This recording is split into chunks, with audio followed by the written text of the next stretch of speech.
नमस्कार मित्रों, मैं Truvina Yadav, assistant professor political science, government college Bansur Alwar. मेरे इस यूट्यूब चैनल पर आप सभी का स्वागत है। अपने आज के इस लेक्चर में मैं मत्स्य यूनिवर्सिटी के बीए पार्ट 3 में पाश्चात्य राजनीति विचारक में अरस्तु पर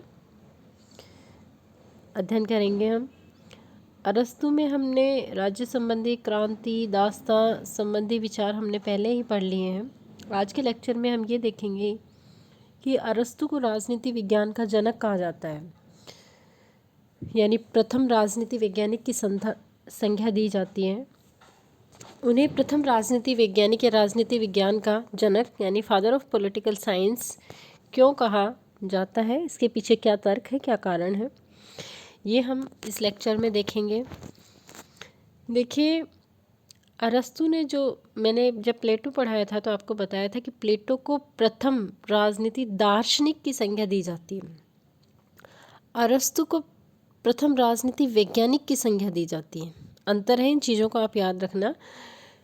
अरस्तु को राजनीति विज्ञान का जनक कहने के पीछे एक जो सबसे महत्वपूर्ण कारण है वो है, इन्होंने राजनीति विज्ञान को एक स्वतंत्र विषय के रूप में प्रतिस्थापित किया, उसे वैज्ञानिक पर्यवेक्षण व तुलनात्मक पद्धति के आधार पर प्रस्तुत किया। देखिए, राजनीति विज्ञान का उद्भव जो है पश्चिमी जगत में हुआ। इसका प्रारंभ अरस्तु से माना जा सकता है। जिस प्रकार प्लेटो को राजनीतिक दर्शन का प्रेरणाता माना जाता है, उसी प्रकार अरस्तु को भी राजनीति विज्ञान का जनक माना जाता है। अरस्तु के पूर्व प्लेटो ने राजनीति पर विचार किया था, किंतु उसका जो संपूर्ण ज्ञान था वो कल्पना पर आधारित था। अरस्तु के पूर्व जो राजनीतिक चिंतन था, अरस्तु के पूर्व राजनीतिक चिंतन तो था परंतु कोई विज्ञान नहीं था। राज्य विषयक चिंतन तथा राजनीति विज्ञान को स्वतंत्र विज्ञान का रूप जो है वो अरस्तु ने प्रदान किया, और यही कारण है कि मैक्सी अरस्तु को प्रथम राजनीति वैज्ञानिक यानी फर्स्ट पॉलिटिकल साइंटिस्ट की संज्ञा देते हैं। अरस्तु की पद्धति और उसके दर्शन में निहित सार्वभौम तत्व उसे राजदर्शन के इतिहास में प्रथम वैज्ञानिक विचारक के रूप में प्रतिष्ठित करते हैं।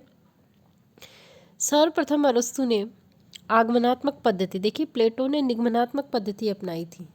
मैंने आपको बताया था प्लेटो का जो अध्ययन था वो निगमनात्मक पद्धति पर आधारित था, दार्शनिक पद्धतियों पर आधारित था, जबकि अरस्तु का जो अध्ययन है सर्वप्रथम उसने आगमनात्मक पद्धति अपनाई है। आगमनात्मक पद्धति में क्या होता है, पहले विशेष तथ्य एकत्रित किए जाते हैं और उनके आधार पर कोई सामान्य नियम जो होता है वो निर्धारित किया जाता है। जबकि निगमनात्मक जो पद्धति होती है उसमें सामान्य तत्व यानी सामान्य जो नियम होता है उसको पहले निर्धारित किया जाता है और उसको सिद्ध करने के लिए फिर विशेष उदाहरण या विशेष तथ्यों का एकत्रीकरण किया जाता है।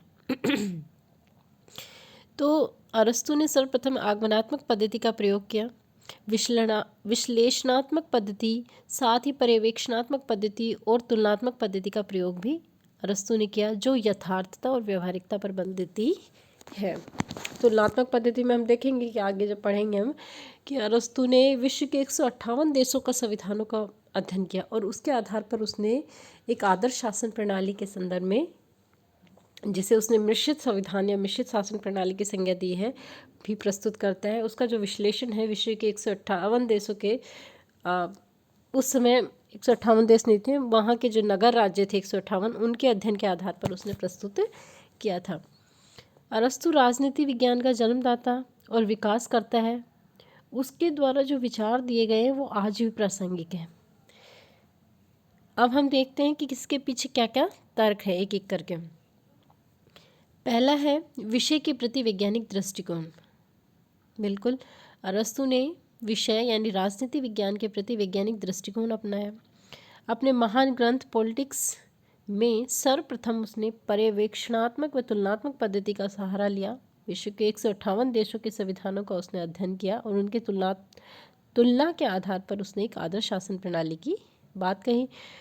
दूसरा जो महत्वपूर्ण तर्क दिया जाता है, राजनीति विज्ञान को स्वतंत्र विज्ञान का रूप प्रदान किया। बिल्कुल, देखिए अरस्तु से पहले तक राजनीति विज्ञान जो है उसकी अपनी कोई स्वतंत्र शाखा नहीं थी, कोई अलग विषय नहीं था। वो दर्शन शास्त्र का विषय माना जाता था। दर्शन शास्त्र की एक शाखा के रूप में उसका अध्ययन किया जाता था। अरस्तु पहला विचारक था जिसने राजनीति विज्ञान को एक स्वतंत्र विज्ञान के रूप में प्रतिष्ठापित किया। प्लेटो ने राजनीति और नीति शास्त्र को मिश्रित कर दिया, नैतिकता और राजनीति को मिश्रित करके रखा। अरस्तु ने इन्हें अलग किया। अरस्तु ने उसे दर्शन शास्त्र से अलग निकालकर उसे एक अलग विषय के रूप में प्रतिष्ठित किया। तीसरा, सबसे पहले राज्य के संपूर्ण सिद्धांत का व्यापक अध्ययन उसने प्रस्तुत किया। बिल्कुल, अरस्तु ने सबसे पहले राज्य के संपूर्ण सिद्धांत का व्यापक अध्ययन प्रस्तुत किया। राज्य की उत्पत्ति, विकास से लेकर उसका स्वरूप, संविधान, नागरिकता, कानून, क्रांति, महत्वपूर्ण विषयों पर उसने बहुत ही विशद विवेचन प्रस्तुत किया है। इसका जो स्पष्ट विवरण प्लेटो में हमें नहीं मिलता, जितना स्पष्ट व विशद विवरण अरस्तु ने अपनी पुस्तक में किया है। देखिए, राज्य से संबंधित जो सभी महत्वपूर्ण विषय हैं उस पर उसने बहुत ही व्यापक चर्चा की है। उसने माना है राज्य एक प्राकृतिक संस्था है, व्यक्ति एक राजनीतिक प्राणी है। अगला है, अरस्तु सर्वप्रथम शासन व्यवस्था के तीनों अंगों का उसने निरूपण किया। अरस्तु ने सबसे पहले शासन व्यवस्था के तीनों अंग यानी नीति निर्धारक यानी विधायिका, प्रशासकीय यानी कार्यपालिका और न्यायिक का उसने निरूपण किया। सबसे पहले अरस्तु ने ही शासन के इन तीनों अंगों का बांटा, इनमें विभाजन किया और तीनों अंगों का निरूपण किया। उससे पहले किसी ने नहीं किया था। अगला है कानून की सर्वोच्चता में विश्वास। अरस्तु कानून की सर्वोच्चता में विश्वास करता है। प्लेटो का विश्वास एक दार्शनिक शासन में यानी सर्वाधिक विवेक संपन्न व्यक्तियों द्वारा शासन के में है, जबकि अरस्तु जो है वो नियम और कानूनों की श्रेष्ठता में बल देता है, यानी कानूनों पर बल देता है, कानूनों की सर्वोच्चता की बात करता है। अगला, संवैधानिक शासन में विश्वास। अरस्तु ने कानूनों की सर्वोच्चता तथा संवैधानिक शासन में विश्वास जताया और यही कारण है कि उसे संविधानवाद का जनक भी कहा जाता है। नेक्स्ट है कि उसने वैज्ञानिक सूझबूझ के द्वारा मध्यम मार्ग का प्रतिपादन किया। अरस्तु ने अपनी वैज्ञानिक सूझबूझ, वैज्ञानिक वातावरण में पला बढ़ा था, मैंने अरस्तु के परिचय में आपको बता दिया था, और केवल उसने राजनीति विज्ञान पर ही नहीं बल्कि अन्य विज्ञान के जो विषय हैं उनके ऊपर भी उसने बहुत सारी किताबें लिखी हैं। इसलिए उसकी जो सूझबूझ थी वैज्ञानिक थी और यही कारण था कि उसने अपने राजनीति विज्ञान के क्षेत्र में भी वैज्ञानिक पद्धतियों का उसने प्रयोग लिया है। तो अपनी वैज्ञानिक सूझबूझ के माध्यम के द्वारा उसने मध्यम मार्ग का प्रतिपादन किया। इस कारण समस्याओं पर यथार्थवादी और व्यवहारिक रूप से विचार करना संभव हो पाया। उसने राजनीति विज्ञान को एक यथार्थवादी और व्यवहारिक रूप प्रदान किया। नेक्स्ट है मिश्रित शासन पर विचार। इस पर तो हम डिटेल में पढ़ेंगे। अरस्तु के द्वारा मिश्रित शासन प्रणाली पर विचार प्रस्तुत किया गया जो कि राजनीति विज्ञान के लिए अनुकरणीय है, जिससे उसने राजतंत्र, कुलीन तंत्र और प्रजातंत्र का एक सुंदर समन्वय प्रस्तुत किया। एक मैंने बताया आपको 158 नगर राज्यों के संविधानों का अध्ययन करके उसने एक बहुत ही समन्वित और अच्छी शासन प्रणाली, जिसे उसने मिश्रित संविधान या मिश्रित शासन की संज्ञा दी, का उसने प्रतिपादन किया। नेक्स्ट है लोक कल्याणकारी राज्य का प्रवर्तन। अरस्तु ने लोक कल्याणकारी राज्य का प्रवर्तन किया, प्रवर्तक माना जाता है। वह कहता है कि राज्य का जन्म जीवन सदजीवन के लिए हुआ है और इसी सदजीवन के लिए वो बना हुआ है। शुभ और सुखी जीवन के लिए उसकी निरंतरता बनी हुई है।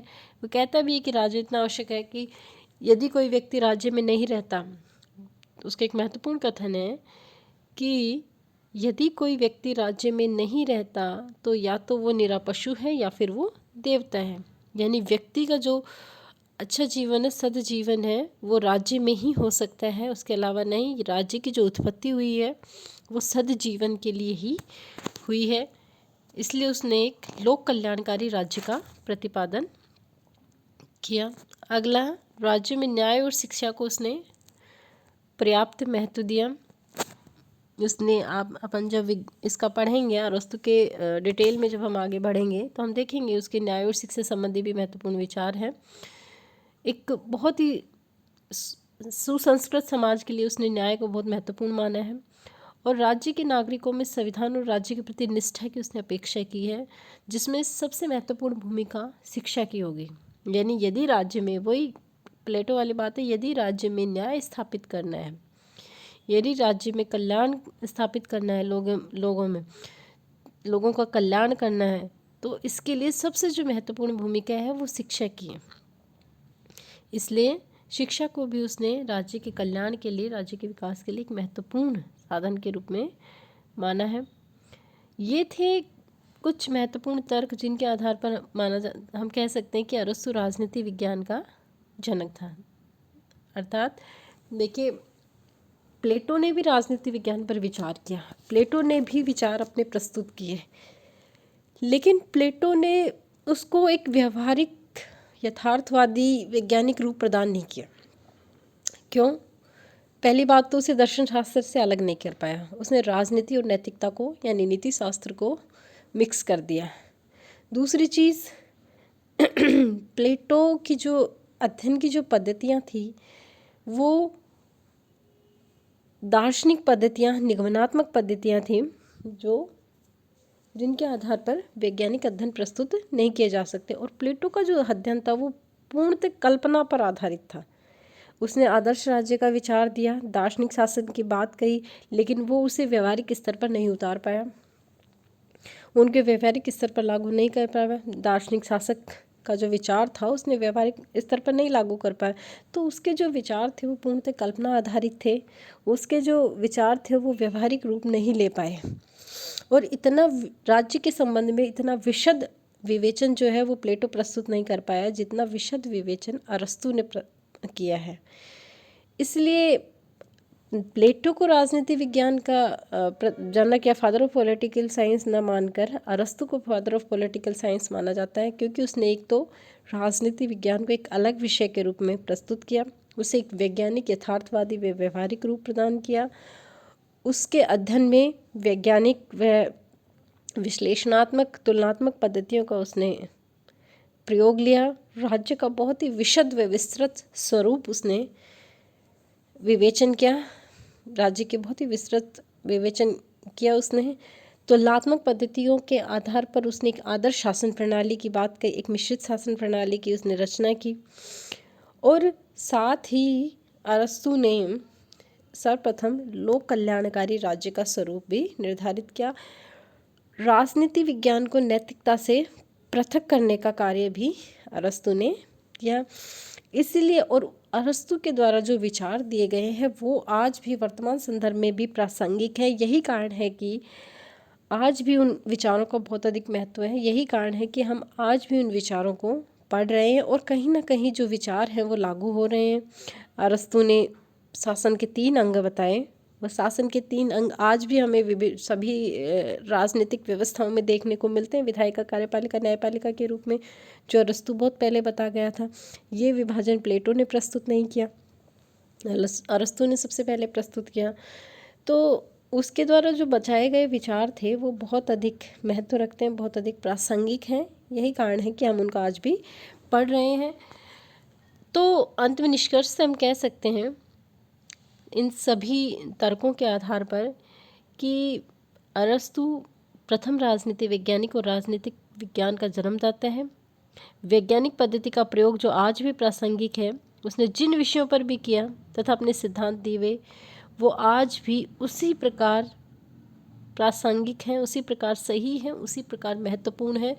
और आज भी राजनीति विज्ञान को उसके अपने अलग स्तर पर प्रतिष्ठापित करने का जो श्रेय है वो अरस्तु को दिया जाता है, अरस्तु को माना जाता है।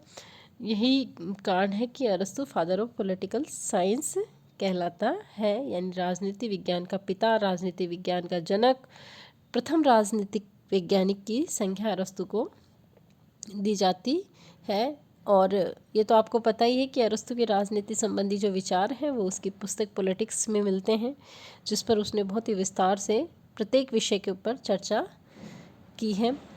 आगे का जो हमारा लेक्चर है उसमें हम अरस्तु के संविधानों संबंधी वर्गीकरण और आदर्श राज्य की जो व्यवस्था है उसकी न्याय संबंधी ये विचार उसमें हम देखेंगे। धन्यवाद।